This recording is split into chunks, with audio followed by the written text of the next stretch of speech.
मैं एक trans model हूँ और मैंने कई सारी इवेंट भी किया है। मेरी जर्नी कुछ अच्छा नहीं रहा। जब 12-13 साल की उम्र होती है तब हमें अपनी आपको पहचानने के लिए बड़ा कंफ्यूज हो जाते हैं हम कि मैं इस रूप में हूँ, मुझे दूसरा क्यों पसंद आ रहा है, मुझे जो चीज़ पसंद आना चाहिए वो चीज़ मुझे पसंद क्यों नहीं आ रहा है। लोगों की जो नज़रिया है बहुत पीछे हट चुका है, छूट चुका है। और अभी कई सारी मतलब अगर परसेंटेज दिया जाएगा तो 100 में से 90% लोग मतलब सम्मान की नज़र से आप। नमस्कार, भारत एक्सप्रेस देख रहे हैं आप। मैं हूं नीतीश पांडे। इस वक्त हम मौजूद हूं प्रयागराज कुंभ में और यहां तरह तरह के जो अखाड़े हैं और तरह तरह के जो साधु सन्यासी उनकी खबरें आप देख रहे होंगे। और इसी बीच हम किन्नर अखाड़े में पहुंचे और किन्नर अखाड़ा आजकल सुर्खियों में है। ममता कुलकर्णी जब से वो इस अखाड़े की महामंडलेश्वर बनी है तब से ये अखाड़ा काफी चर्चा में, हालांकि पहले भी ये चर्चा में रहा है कि किस तरीके से जो ट्रांसजेंडर लोग हैं वो एक बार अखाड़े में आते हैं और सारी चीजें करते हैं, उसको लेकर भी। तो हमारे साथ देवयानी जी हैं, आप भी इन दिनों चर्चा में हैं। आपकी तस्वीरें जो है ममता कुलकर्णी के साथ जो है काफी वायरल हो रही है, देखने को मिल रही है। क्या कुछ है कहानी आपकी, आप अपनी कहानी खुद बताइए। जी, सबसे पहले तो आप सबका स्वागत करती हूँ। आज मेरी थोड़ा सा तबीयत भी ठीक नहीं है।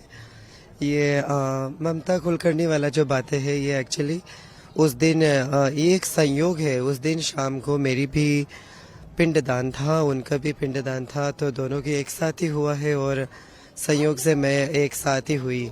ये है, मैं एक ट्रांस मॉडल हूँ और मैंने कई सारी इवेंट भी किया है। मेरी जर्नी कुछ अच्छा नहीं रहा, लेकिन एक बचपन से सनातनी होने के साथ साथ एक अर्धनारी भी हूँ, तो साधुत्व तो मेरी बचपन से ही है और बस दिशा अब जाके दे रही हूँ अपनी आप को।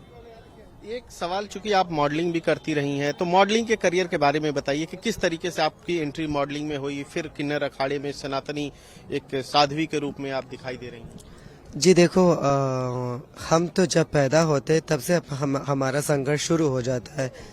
जब 12-13 साल की उम्र होती है तब हमें अपनी आपको पहचानने के लिए बड़ा कंफ्यूज हो जाते हैं हम कि मैं इस रूप में हूँ, मुझे दूसरा क्यों पसंद आ रहा है, मुझे जो चीज़ पसंद आना चाहिए वो चीज़ मुझे पसंद क्यों नहीं आ रहा है।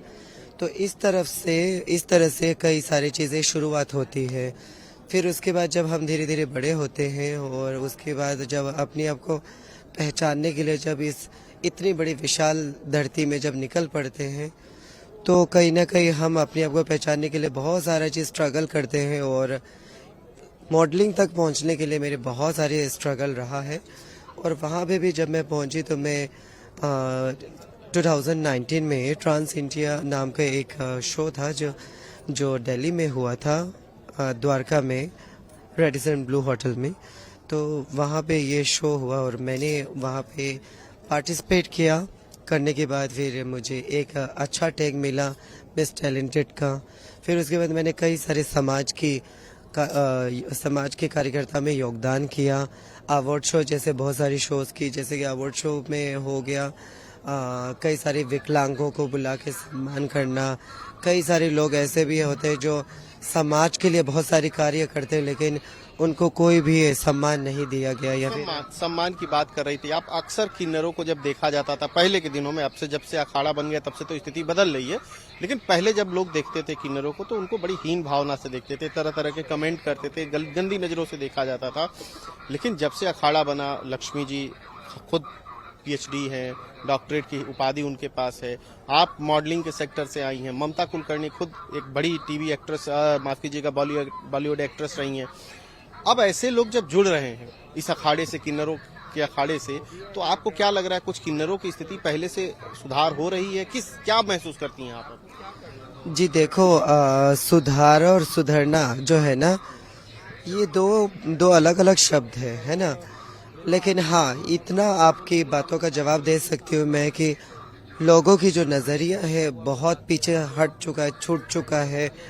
और अभी कई सारी मतलब अगर परसेंटेज दिया जाएगा तो 100 में से 90% लोग मतलब सम्मान की नज़र से आप देख ही रहे हो। जमावड़ा यहाँ पे हमारी अखाड़े पे कितने लोगों के प्यार है, लोग आ रहे हैं, माताओं से दर्शन कर रहे हैं। इसमें ही समझ में आ रहा है कि बहुत सारी चीज़ें चेंज हुई है। और रही जो बचा कुचा है वो नालसा जजमेंट जब 2019 की आए थे टीजी एक्ट, उसके बाद लोगों की कई सारी चीज़ें खुली, लोगों की नज़रें खुली, लोगों की माइंड में हम जैसे लोगों की जिज्ञासा बढ़े कि ये क्या है, कैसे LGBTQI कम्युनिटी के लिए बढ़े, उनको जानने के लिए बढ़े, और LGBTQI कम्युनिटी भी बाहर आए, खुल के अपनी आप को दर्शाए। ऐसे ही कई सारे। एक सवाल, आपके परिवार में कौन कौन है? आपकी उनसे बातचीत होती है, उनसे मुलाकात होती है क्या?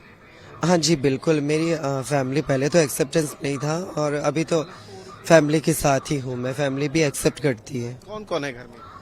जी देखो, मेरी 2 बहनें हैं और एक भाई है, और मम्मी पापा थे तो पापा पूरे हो गए 2020 में।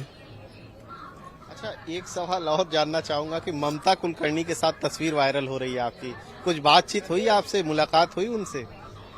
जी देखो, उस दिन तो मैं भी नर्वस थी और वो भी नर्वस ही थे, क्योंकि जीते जी एक खुद की पिंड दान करना, और वो भी अपनी हाथों से, तो भावुक वाला समय था मेरे लिए भी और उनके लिए भी, तो इतना ज्यादा बातें नहीं हो पाई। उनके भी आंखों से हम लोग आंसू देखे, मैं खुद मौजूद था यहाँ पे। जी जी जी, मेरे खुद का भी ऐसे ही हाल था, इस वजह से ज्यादा इतना तो बातचीत नहीं थी, और हाँ साथ में था तो वो भी अपनी कार्य में व्यस्त थे और मैं भी अपने कार्य में व्यस्त थी।